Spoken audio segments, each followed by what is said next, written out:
बंदर और मगरमच्छ पंचतंत्र की कहानी। कहानी शुरू करने से पहले मेरी आपसे एक रिक्वेस्ट है। आप हमारी कहानी कौन से शहर से सुन रहे हैं हमें कमेंट करके जरूर बताइएगा। समुद्र के किनारे जामुन का एक खूब बड़ा सा पेड़ था। उस पर एक बंदर रहता था जिसका मुंह कुछ लाल रंग का था, इसलिए उसका नाम पड़ गया रक्तमुख। जिस जामुन के पेड़ पर वो रहता था उसके फल बहुत मीठे थे।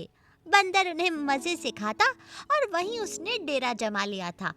एक दिन एक मगरमच्छ समुद्र से निकला और किनारे पर आकर उसी जामुन के पेड़ के नीचे आकर सुस्ताने लगा। रक्तमुख बंदर ने सोचा, और ये मगरमच्छ मेरे लिए तो किसी मेहमान से कम नहीं है। मैं खुद तो मीठे मीठे जामुन खाता ही हूँ, क्यों ना इसे भी खिलाऊं। ये सोचकर बंदर ने पेड़ पर से मीठे मीठे जामुन गिराने शुरू कर दिए। मगरमच्छ ने उन्हें खाया तो वो उसे बहुत स्वादिष्ट लगे। उसने ऐसे बढ़िया जामुन पहले कभी नहीं खाए थे।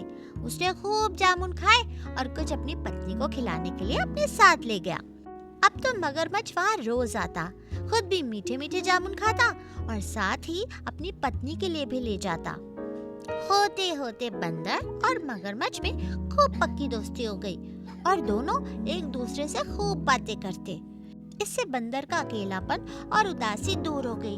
मगरमच्छ को भी बड़ा अच्छा लगा कि एक इतना प्यारा और सच्चा दोस्त उसे मिल गया। एक दिन की बात है, मगरमच्छ वो मीठे मीठे जामुन लेकर घर गया। उसकी पत्नी ने उन्हें खाया तो बहुत हैरान हुई। बोली, तुम ये मीठे मीठे फल कहाँ से लाते हो? इनमें तो बिल्कुल अमृत जैसा स्वाद है। सुनकर मगरमच्छ ने उससे अपने दोस्त रक्तमुख बंदर के बारे में बताया। बोला, रक्तमुख बड़ा ही प्यारा बंदर है, उससे मेरी पक्की दोस्ती हो गई है। वही मुझे ये मीठे मीठे फल देता है खाने के लिए। सुनकर मगरमच्छनी बोली, हे प्रिया, जो बंदर रोज रोज ऐसे मीठे मीठे जामुन खाता है उसका दिल भी कितना मीठा होगा। मैं उसका मीठा दिल खाना चाहती हूँ। आज जब तुम जाओ तो उसका दिल भी लेकर आना, मैं उसे खाने के लिए तरस रही हूँ। सुनकर मगरमच्छ अवाक रह गया। बोला, ये तुम क्या कह रही हो? वो बंदर तो मेरा पक्का दोस्त बन गया है। दुनिया में किसी सच्चे मित्र का मिलना बड़ा ही मुश्किल है। वो किसी बड़े से बड़े खजाने से भी बढ़कर है और तुम उसे मारने की बात कर रही हो। ये तो बड़ी नीचता है, आगे से ऐसी बात मत कहना। सुनकर मगरमच्छनी को बड़ा गुस्सा आया। वो बिफर कर बोली, मुझे तो लगता है बस जरूर कोई बंदरिया है जिससे तुम प्रेम करने लगे हो। तुम मुझसे ये बात छिपा रहे हो ना। उस बंदरिया के प्रेम के कारण ही तुम मेरी ये छोटी सी इच्छा पूरी नहीं कर रहे हो, वरना आज तक तुमने मेरी कोई बात नहीं टाली थी। कहकर मगरमच्छ ने जोर जोर से रोती हुई आंसू बहाने लगी। अब मगरमच्छ भला क्या कहता। दुखी होकर उसने कहा, ठीक है, तुम नहीं मानती तो कल मैं जरूर बंदर को अपने साथ ले आऊंगा, तब तुम उसका दिल निकाल कर खा लेना। अगले दिन मगरमच्छ समुद्र के किनारे आकर उस जामुन के पेड़ के पास गया तो उसका चेहरा एकदम बुझा हुआ था। उस पर उदासी थी। उसे देखकर बंदर ने पूछा, भाई क्या बात है, आज तुम बड़े दुखी लग रहे हो? इस पर मगरमच्छ बात बदलकर बोला, अरे मित्र, असली बात तो ये है कि मगरमच्छनी तुमसे मिलना चाहती है। उसने मुझसे कहा है कि अपने प्यारे मित्र को एक दिन जरूर मुझसे मिलवाने लाना। पता नहीं तुम मेरे साथ चलोगे या नहीं, यही सोचकर मैं दुखी हूँ। बंदर बोला, अरे तो इसमें परेशान होने की क्या बात है? कल भाभी को यहीं ले आना, मैं उनसे यहीं मिल लूंगा, उनसे दो चार बातें कर लूंगा और मीठे मीठे जामुन भी खिला दूंगा। मगरमच्छ बोला, नहीं भाई, वो तो अपने घर में ही तुम्हारा स्वागत सत्कार करना चाहती है। और रही बात पानी की, तो मेरा घर समंदर के अंदर एक बढ़िया से टापू पर है, वहाँ तुम मजे से रह लोगे। मैं तुम्हें अपनी पीठ पर बैठाकर वहाँ ले चलता हूँ। इस पर बंदर खुशी खुशी राजी हो गया और मगरमच्छ की पीठ पर बैठकर चल दिया।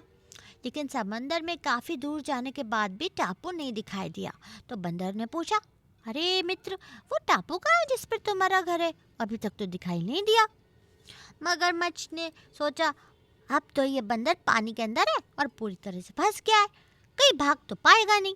तो इसे सही बात क्यों ना बता दी जाए, ताकि मरने से पहले ये भगवान का स्मरण कर ले। इसलिए मगरमच्छ ने कहा, सुनो मित्र, वो टापू कहीं नहीं है। मैंने तो तुमसे झूठ बोला था। मेरा घर तो गहरे पानी में ही है। वही मेरी पत्नी मगरमच्छनी रहती है जो तुम्हारा दिल खाना चाहती है। इसलिए मैं तुम्हें अपने साथ ले आया हूँ। बंदर समझ गया कि मगरमच्छ ने दोस्ती के नाम पर उसके साथ धोखा किया है। अब तो जान बचाना मुश्किल है, पर फिर उसने सोचा कि संकट के समय बुद्धि से काम लिया जाए तो बड़े से बड़ा संकट भी टल जाता है। उसने कुछ सोचकर कहा, अरे मित्र, तुमने पहले क्यों नहीं बताया? अपना दिल तो मैं उस पेड़ पर ही छोड़ के आया हूँ जिस पर मैं रहता हूँ। तुमने पहले बताया होता तो मैं खुशी खुशी वो दिल साथ लेकर चलता। भला भाभी की ये छोटी सी इच्छा मैं पूरी ना कर पाऊँ तब तो मेरे जीवन पर ही धिक्कार है ना। बंदर की बात सुनकर मगरमच्छ को यकीन नहीं आया। बोला, ये कैसे हो सकता है? हम सबका दिल तो हमारे अंदर ही होता है। तुम कैसे कह रहे हो कि तुम उसे पेट पर टांग कर आए हो? इस पर बंदर ने हंसते हुए कहा, हाँ मित्र, यही तो बात है। हम बंदर अपना दिल जहाँ रहते हैं वहीं टांग देते। हमारे लंबे जीवन और स्वास्थ्य का यही राज है। अब झटपट चलो ताकि मैं वो दिल लेकर आऊँ और जल्दी से जल्दी उसे भाभी को खिला दूँ। ये सुनकर मगरमच्छ तेजी से किनारे की ओर चल पड़ा। जैसे वो किनारे पर पहुंचा, बंदर ने तेजी से छलांग लगाई और पेड़ पर जाकर पहुंच गया। अब उसे मगरमच्छ का कोई डर नहीं था। मगरमच्छ कुछ देर तक बंदर का इंतजार करता रहा, फिर बोला, अरे जल्दी करो मित्र, जल्दी से अपना दिल ले आओ ताकि मैं फिर तुम्हें झटपट समंदर में अपने घर पर ले जाऊं।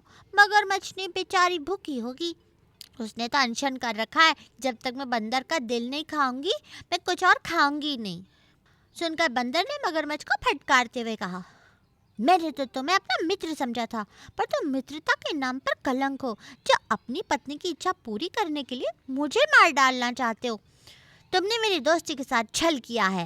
अब इसी वक्त यहाँ से चले जाओ और कभी इधर आने की जुर्रत मत करना, वरना मैं ऐसे पत्थर मार मार कर तुम्हारी हालत खराब कर दूंगा।